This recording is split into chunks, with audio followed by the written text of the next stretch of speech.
زندگی میں جب کبھی ہمارا خود سے سامنا ہوتا ہے تو سمجھ آتا ہے کہ ہم نے دوسروں کی خاطر اپنا کتنا دل دکھایا ہے۔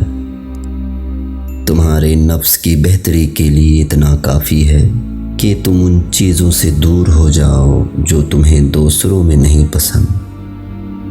شخصیت میں عاجزی نہ ہو تو معلومات میں اضافہ علم کو نہیں بلکہ تکبر کو جنم دیتا ہے۔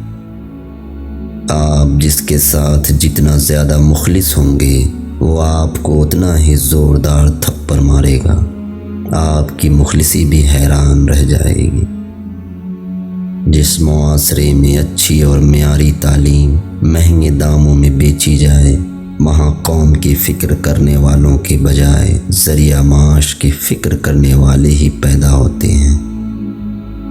کسی کے ماضی پر اس کی تذلیل کرنے سے پہلے سوچ لو کہ کہیں اس کا ماضی تمہارا مستقبل نہ بن جائے۔ بہت سی باتیں ایسی ہوتی ہیں جن کے جواب میں ہم ٹھیک ہے کے علاوہ کچھ نہیں کہہ سکتے، جبکہ وہ کسی بھی طرح ٹھیک نہیں ہوتے۔ بعض اوقات آپ جن لوگوں کو بہت زیادہ اہمیت دیتے ہیں تو ان کے نزدیک آپ کی کوئی اہمیت نہیں رہتی۔ گھر میں چھوٹی موٹی باتیں تو ہوتی رہتی ہیں اور پرسکون زندگی گزارنے کے لیے ان باتوں کو نظر انداز کرنا اور ایک دوسرے کو برداشت کرنا ہی اصل نبھانا ہے۔ رشتے موتیوں جیسے ہوتے ہیں، اگر گر بھی جائیں تو ذرا سا جھک کر اٹھا لینے چاہیے۔